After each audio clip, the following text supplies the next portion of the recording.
weren't sure it was possible, today I'm pleased to announce Xbox One backward compatibility.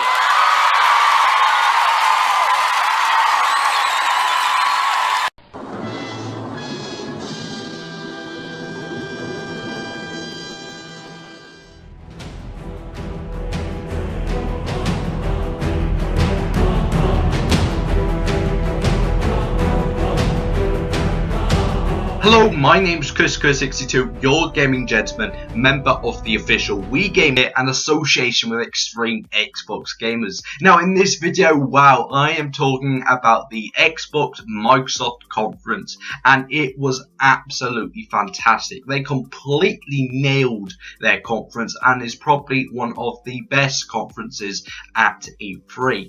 They literally hammered with their exclusives and some big announcements that we thought were impossible, made possible, and that is backwards compatibility. We will also introduce some new franchises, some new exclusive IPs, and some gameplay like we haven't seen before. There was also HoloLens on Minecraft and Oculus, and it was just really nice to see how the future of Microsoft, how it completely changed when Xbox was launched with all those problems, and then how it looks today is just phenomenal. So breaking it down, first off, they showed Halo 5 Guardians. Now this was explosive. People were really hyped up, especially myself, and we got introduced to Agent Locke in gameplay.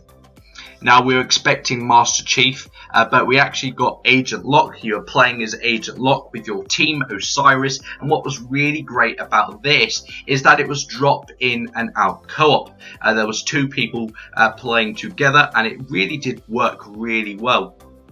The gameplay of it itself, the graphics looked fantastic. It really did look very vibrant and very colourful than the other Halos. And it really did show a focus on, because you had to direct your squad, and that was really nice. And I liked how they're implementing that with the co-op system, and it's just really nice.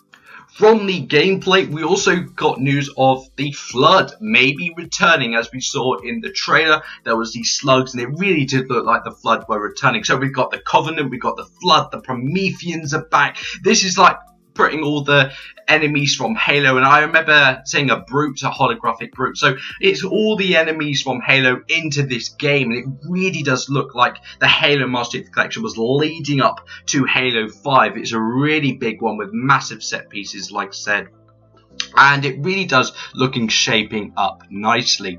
Now, one of the biggest things about Halo 5 is, of course, about the single player. You've got a really good story, and Halo has really been about that fantastic story and getting about that Halo universe, but also the multiplayer. Some people just buy Halo just because of the multiplayer. So when Halo 5 we got the beta on the Halo Master Chief Collection, people really enjoyed it. I really enjoyed it.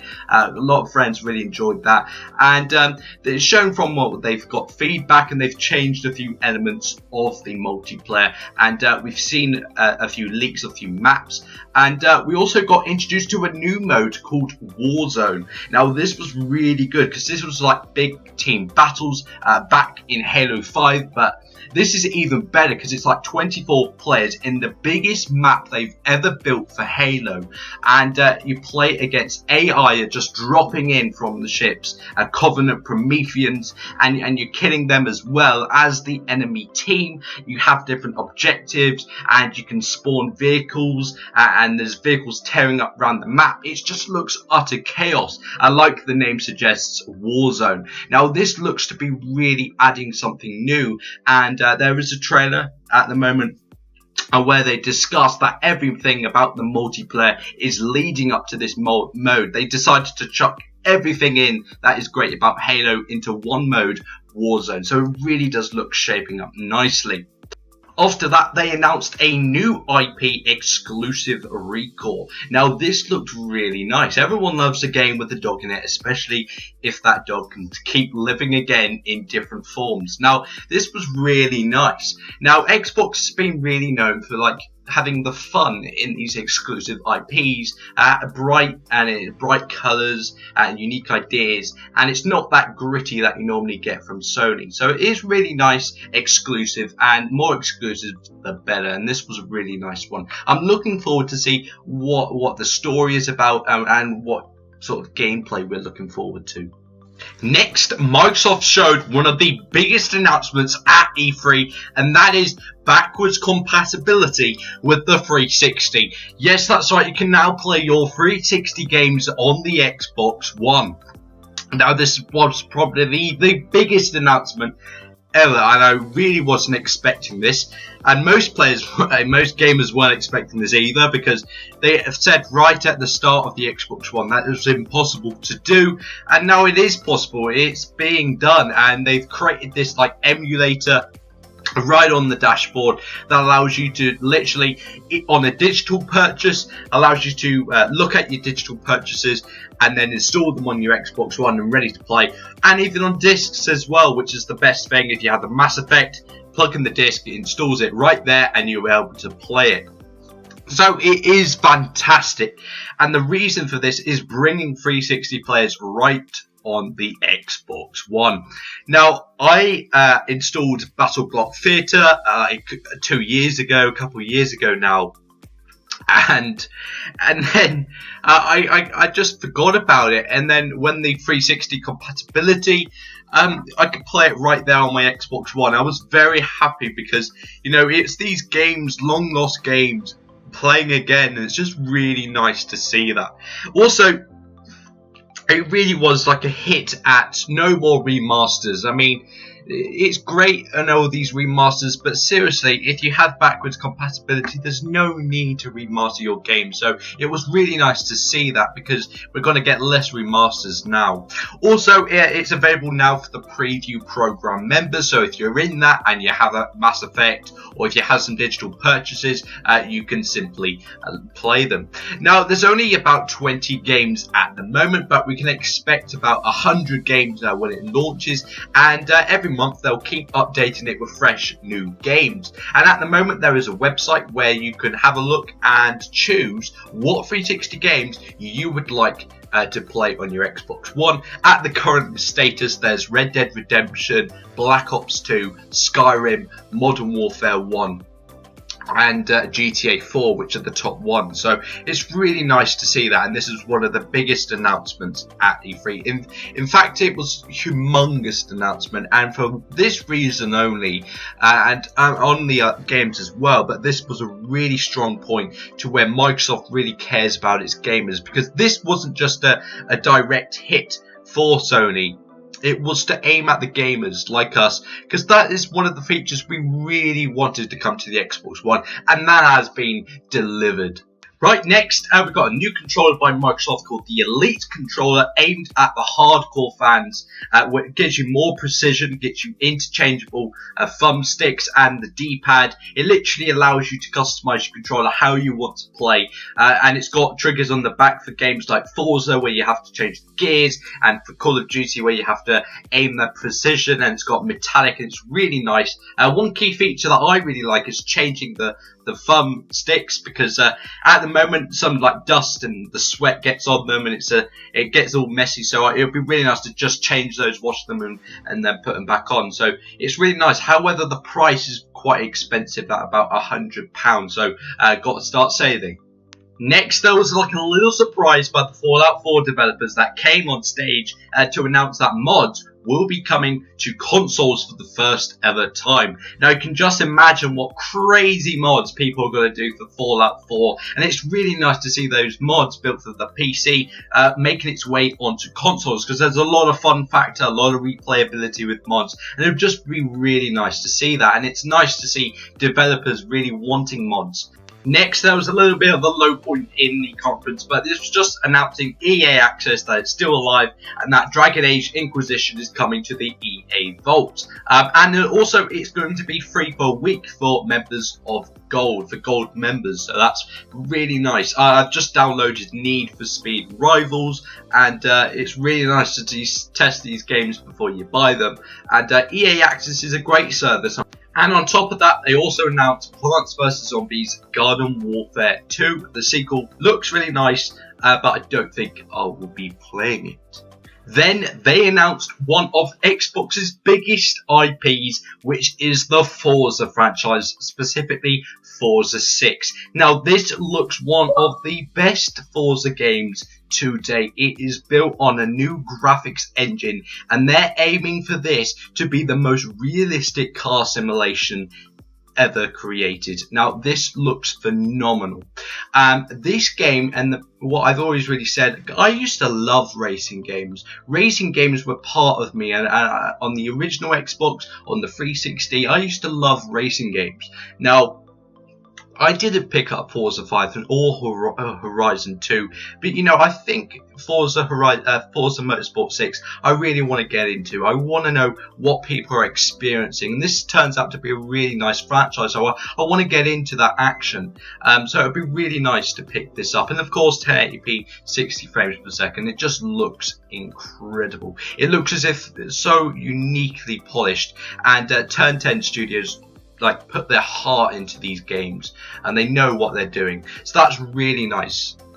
Then they announced a new trailer for Dark Souls 3. I don't have much to say about that because I haven't played Dark Souls, but a lot of fans in that one. Then they went straight on to Division and announced exclusive content first on Xbox and showed off some new co-op gameplay. There was a slight downgrade in the graphics quality, but it looked fantastic, and I don't understand why people are complaining when that game still looks fantastic. Then small developers came out and said they're with ID at Xbox, that they're launching their game first on Xbox, and it's really nice. And one particular favourite was the Cuphead, just because it's got a unique style to it and it's unlike any game we've seen. And ID at Xbox seems to be shaping up really nicely. There's a lot of indie titles on the Xbox One, and it's just nice to see more and more indie titles. And it seems these indie titles are really unique and so different, and it really is a true gamer plays indie titles. Then they went on to say that a early access preview to unreleased games is coming to the Xbox One, similar to what they do in Steam, where they give you that opportunity to play unreleased games, to test them, to make sure they're right, to make sure they're working, and to get their feedback for when the game launches. And it's really nice because there's 2 free trials at the moment, one for Elite Dangerous and one for The Lone Dark, which are extremely great games, and you can play that for 60 minutes, and they're really quite fantastic, so make sure you do that.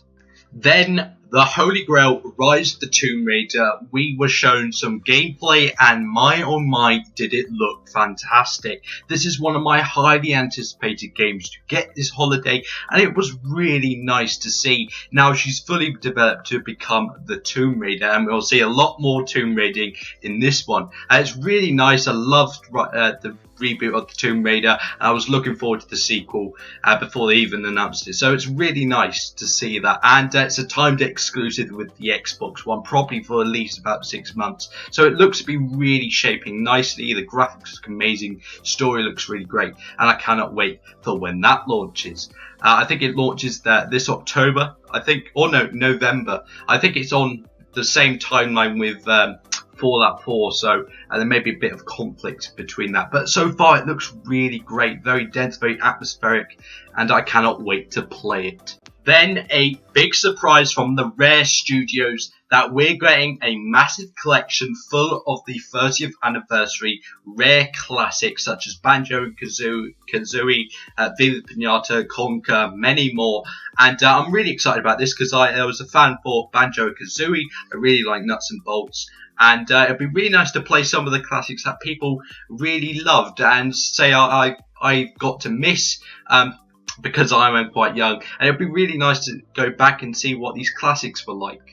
And on top of that, Rare announced a new exclusive IP called Sea of Thieves, and it's a Rare game that is a MMO, a massive multiplayer online pirate game. I mean, you explore the seas as a pirate, you get to explore just the adventures of a pirate, and it's constantly online, and it looks fantastic, real rare. It really has a rare, authentic look to it, and it's really nice. And what I really liked when they showed this off was that the fact Rare is going back to its roots, going back to making a proper game and not these Connect titles. That's really nice, because Rare has always been about that games. It's really nice to see that, and I feel Phil and the Rare Studios and the developers know that they've made some amazing games in the past, and it's because of this, games like this,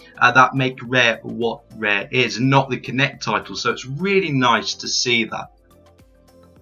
Then they came out with the Gears of War Ultimate Edition, remake of the first Gears of War in 1080p and 60 frames per second in multiplayer. I'm currently playing the beta of Gears of War, and it is so fantastic, so fluid, so smooth, and really reminiscent of the original Gears of War. Just when you thought the conference was over, it only got better, where he was handed a controller and then showed us Gears of War 4 gameplay.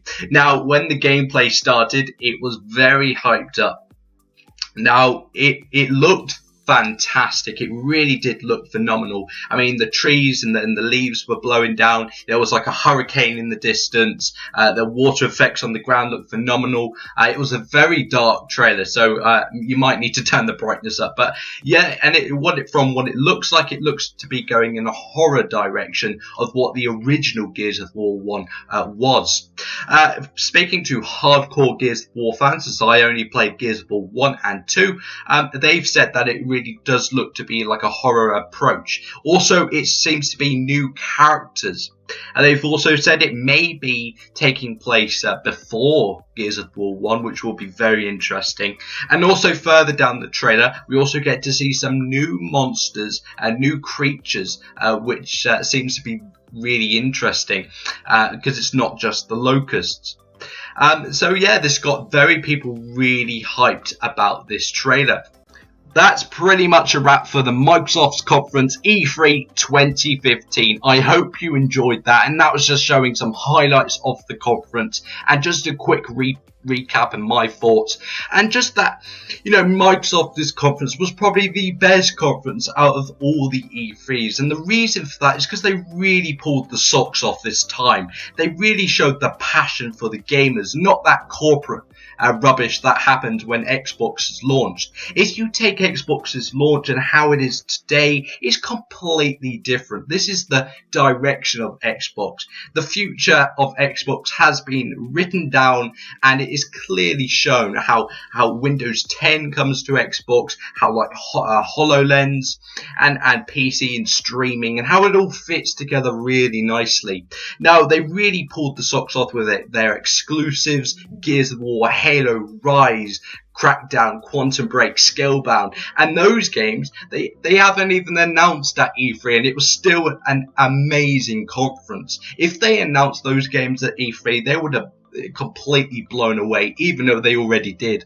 It was just so fantastic, and the backwards compatibility as well just blew people away. Now, you have to say, if you're a 360 owner and you haven't gone to an Xbox One yet, you really have to start thinking about, you should have thought about it already, but now you really have to start taking it in consideration, because the Xbox console, you can now play your 360 games on the Xbox console. It's an amazing platform, amazing games coming. There's no reason for you to keep your 360 and keep playing games on your 360. So it is just really fantastic, and just that alone, and also about remasters and about, you know, stopping remasters now because of the backwards compatibility. There's no need to remaster your games now, and it's just really nice, and looking forward to see what 360 games I can play on my Xbox One.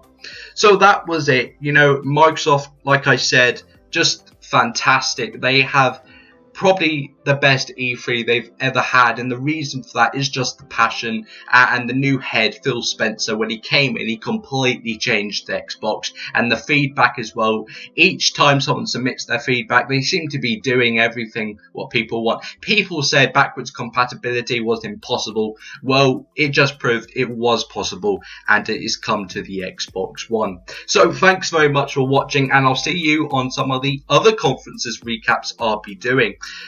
I think I'll be doing Ubisoft, EA, Square Enix, and maybe PlayStation, so look forward to those. So without further ado, it's Chris62, your gaming gentleman, and I hope you really enjoyed this video.